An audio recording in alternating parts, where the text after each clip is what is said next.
From the darkest reaches of space to the deepest corners of your mind. Welcome to From the Void.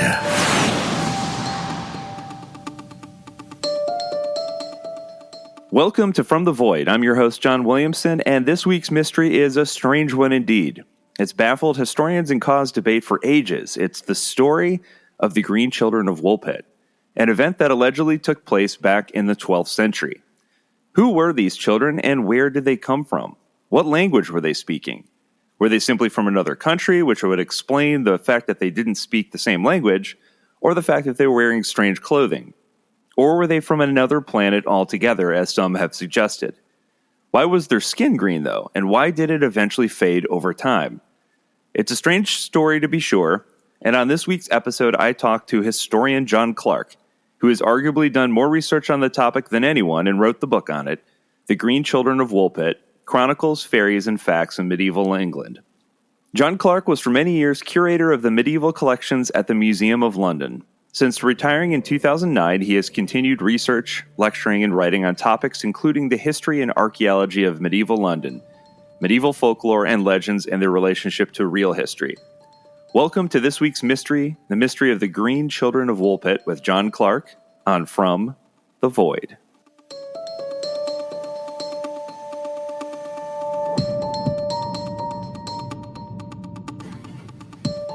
All right, John Clark, thank you so much for spending some time on the podcast with me today. Well, I'm glad to be here. Absolutely. You are you've written the book on this sort of legend, the Green Children of Woolpit. So tell folks a little bit about your background and what caused you to become interested in this particular topic. Well, I spent most of my working life as a museum curator at the Museum of London, where I was responsible for the medieval collection. So that's the City of London and everything around it from roughly 500 AD to 1500 AD. And did various exhibitions, new galleries, articles, publications about the archaeology and history of London.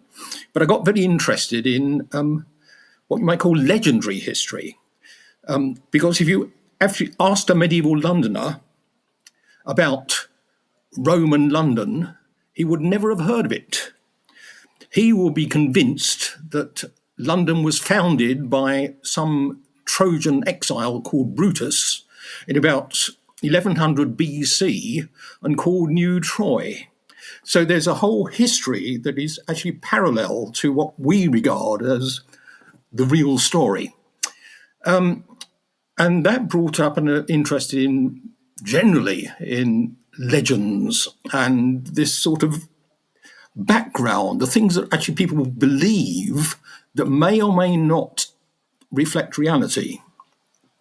And it was about 25 years ago, I sort of first came across this extraordinary story from East Anglia, from Suffolk, northeast of London, that two independent medieval historians told.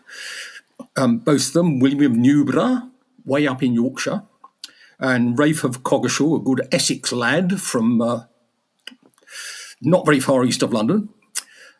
Independently, it seemed, both heard this story and both thought it was worth writing down. That out of the blue, one summer's day, in this little village called Woolpit, two strange children turned up and were taken by the villagers. And the first thing everybody said is, oh, they're green. They all agreed the kids were green, whatever that might mean. We'll come to that later, perhaps. It was so fascinating because it obviously it sounded as if it had actually happened. But if you asked a folklorist about it, oh, it's a folk tale. No, it never happened. It happened. Oh, no, they all made it up, passed on, path of the sun down the generations. Yeah, no. It's full of folklore motifs. It's every item in it you can parallel. Oh, this happened there, and there. No. Historians were a bit wary about it. So I thought that's something to think about. I did do a bit of research, but it wasn't until I retired from the museum I began to take it a bit more seriously and realised just how fascinating it was, and then kept at it until, as you say, they managed to get it published as a book a month ago. It's incredible. Yeah, it's such an unusual tale. It's not something, like the folklorist, as you said, you can point to different stories throughout different, societies that, they kind of use common motifs and sort of recycle sort of the skeleton, as it were, of the story. But this one's very unusual. I'd not heard of anything remotely like this before. So for folks who aren't familiar, starting back at the very beginning, what was the time period this allegedly took place? What? I'm sorry. What was sorry. What was the time period that this event allegedly took place? Right. Well, the two historians, one is Rafe of Coggeshall, who was abbot of this small Cistercian abbey in Essex, near the town of Colchester, so in north of the county.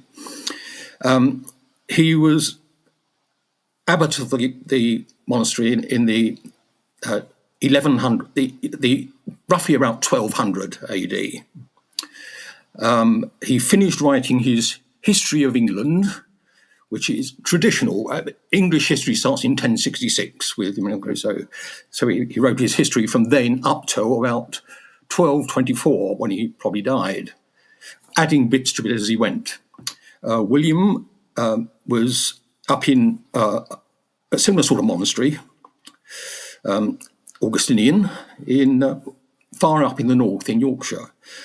He died in 1198. He had been also writing a history of England, and that stops dead when he died. So there are manuscripts, several manuscripts of their works, and two of them are in the British Library in London. And Rafe's one looks as if it was written in his own hand. It certainly is, as it were, a draft with corrections and things in it. So they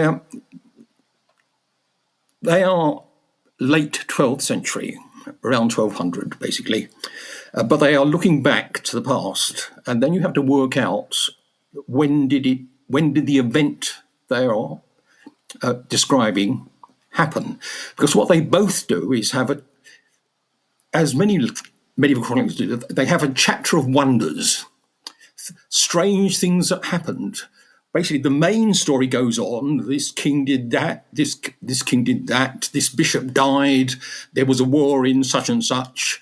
The Crusaders went off, and the Crusaders came back, and all the things that we learn in traditional, at least in English, traditional schools about history, battles, wars, laws, and those sort of things. But they sort of enliven it with these wonders. It might be just a comet. There was a drought. There were floods. People died. There was a plague. These sort of ancillary events. But they also thought it was worth writing down these perhaps strange, very strange things. Giants' bones were discovered, and things like that. That, well, don't get into, as it were, traditional history in that. Or rather, perhaps they do get into traditional history. They don't get into orthodox history. There's a slight difference there. But of these,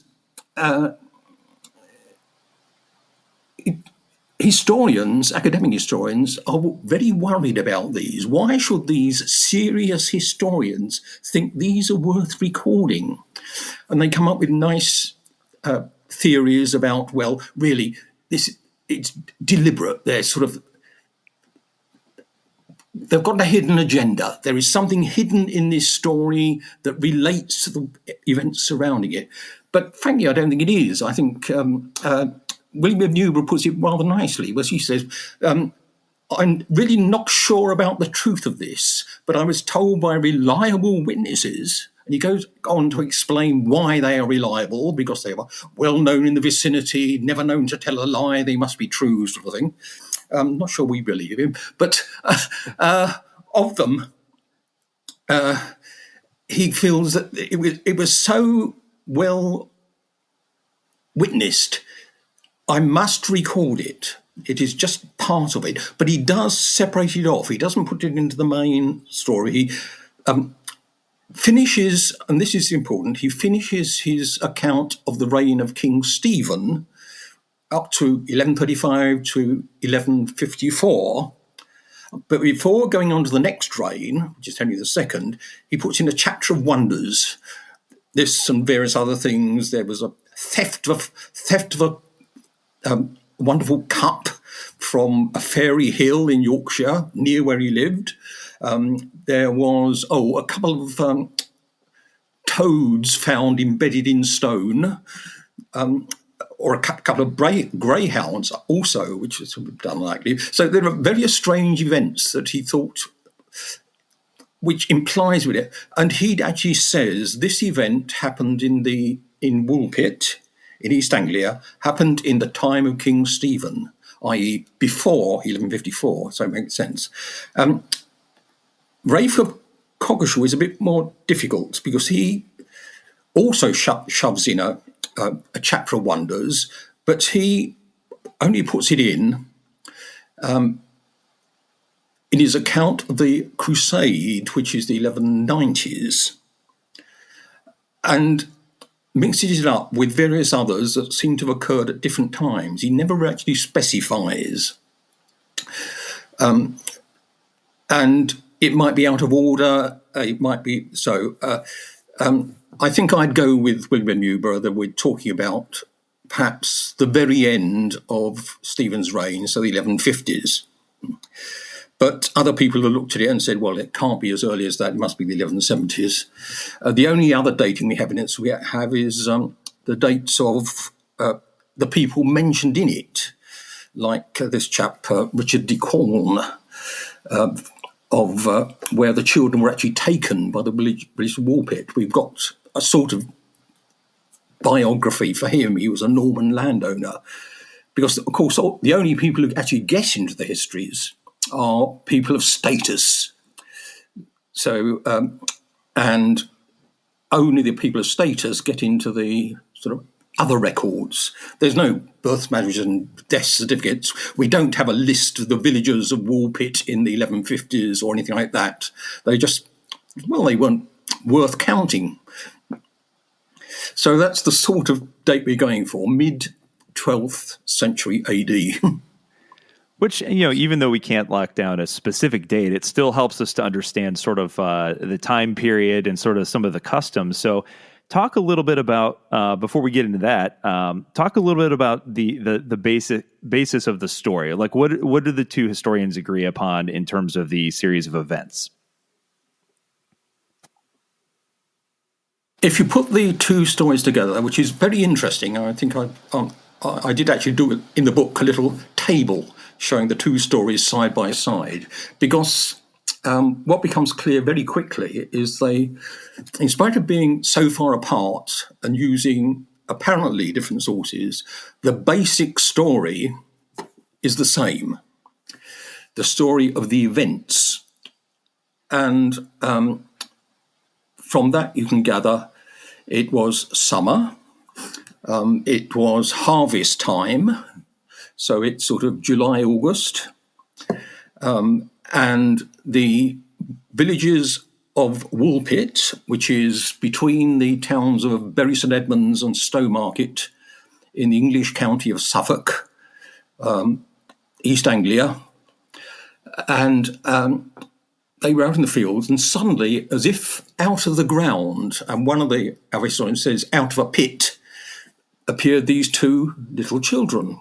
One was a boy, one was a girl. We later discover they were brother and sister, but since the only people who knew that will be the children themselves, we only discover that later when they learned to speak English, because that was the other thing. That was one of the things that noticed me. They couldn't speak English. They had a strange language. They didn't understand what people told them or said to them. But the first thing that everybody spotted was that they were green. And our two Latin writing historians put it down as viridis, which is a standard Latin word for green. And you must be wary with colour terms, because in different languages, the terms mean different things. But fortunately, Latin and English are pretty close in what we think of as green. Don't ask a Welshman, for example, because their words mean totally different colours. But what is rather worrying, if you want to inspect the reality of this story, is that Rafe of Coggeshall also uses a different word. He calls them viridis, but he also calls them prasinus color. And prasinus is a very particular Latin word that means a very vivid, dark green. It doesn't mean vaguely greenish. It doesn't mean white with a tinge of green. It doesn't mean you're looking very ill, close to death, green about the gills sort of thing. It means you are very dark green. And that really becomes a problem. So we have to decide, do we actually believe Rafe of Coggeshall? But then the children were trying to run away. They were terrified. They were weeping. They were totally scared. But the villagers captured them, which is a word to remember. They weren't willing to be caught. So the villagers took them to the village. They seemed to have decided, tried to feed them. The children, who were obviously starving, emaciated, they were very ill indeed, refused the food they were offered. We later learned that the girl, when she could speak English, said they thought the food was inedible, whatever that might mean. So the villagers had to decide what to do. And pretty quickly, they seemed to decide to pass the buck. Find somebody else. It was somebody else's problem. Get them out of the village. We don't want nothing to do with us. So they took the rather extraordinary decision to take them not to the nearest town, Bury St Edmunds, or to the abbey, where they would find learned sort of monks and people who might be able to know who these children were, what the language they were speaking was, why they were dressed in strange clothing. That was the other thing. The clothing looked odd. It was unusual. I suppose it wasn't English. They looked foreign or alien, I mean, which means the same thing. So get rid of them. So they took them basically walking, presumably, with the kids trailing along, weeping all the way, says one of our authors, 6 miles north, over fields and byways and lanes. It wasn't a main road, to a place called Bardwell, a village, where was the manor house of this man, Sir Richard de Corn. He was a landowner, a Norman, French-speaking. We know very little about him. We know he died in about 1188, so that's one of the things that give us a sort of date. And they left the kids at his house in this manor house called Wicks, which was somewhere in the parish of Bardwell, 6 miles north of Woolpit. So in fact, they were the green children of Bardwell from then on, because that's where they stayed. The household, Sir Richard and his household, took them in, found them equally mysterious. They obviously didn't. If Sir Richard was there, he couldn't speak to them either. So they obviously weren't speaking either English or Anglo-Norman French, the language of the landowners at the time.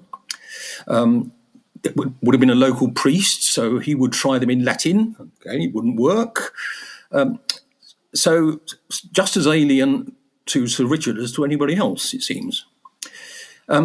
They tried feeding them. The kids were still refused all food until, and the next extraordinary event, somebody brought into the house a bundle of beanstalks, fresh green beans, straight from the fields. These will be what we call broad beans, fava beans. Most beans we use in the world today are actually New World products and weren't available in medieval Europe. So we know what sort of beans they were.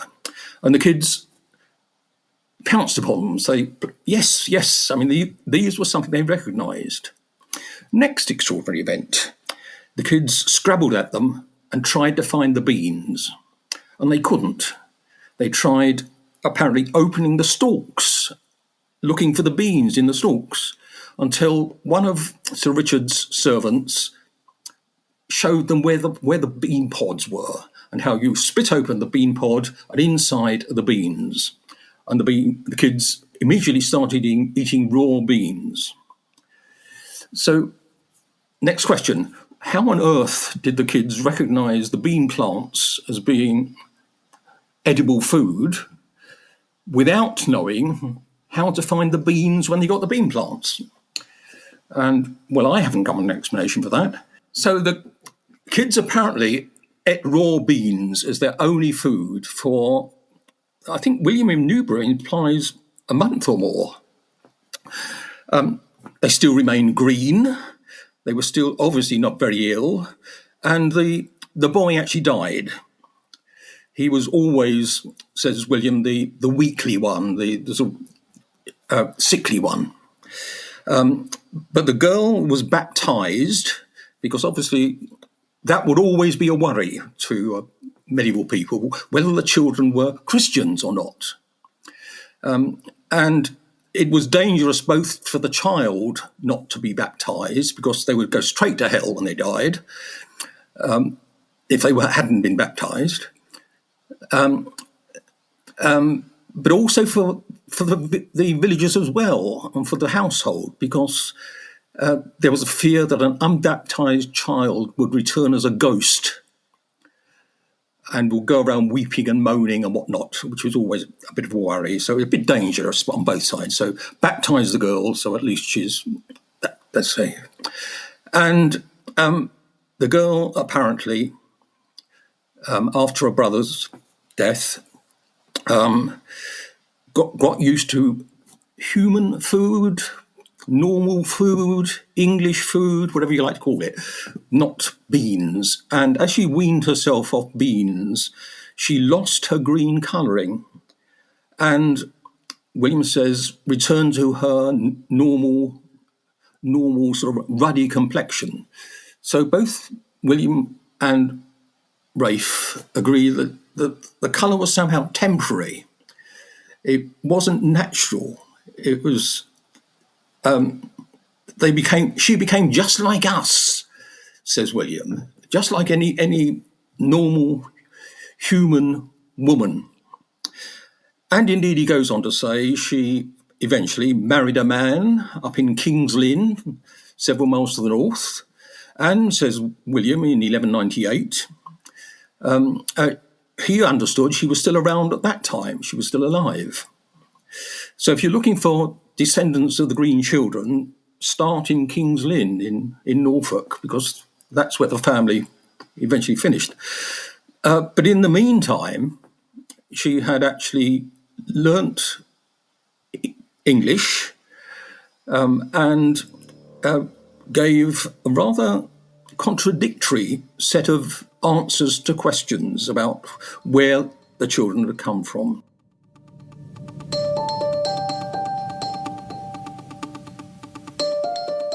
Thanks for listening to From the Void. We'll be back next week with the conclusion of this unusual mystery of the Green Children of Woolpit. Until then, if you enjoyed this episode or any of the prior episodes, please consider rating, reviewing, and subscribing so you don't miss a single new episode, and also sharing with a friend. We're an independent podcast, and that's the best way for us to find new listeners. We'll be back next week, and until then, I've been your host, John Williamson, and you're listening to From the Void.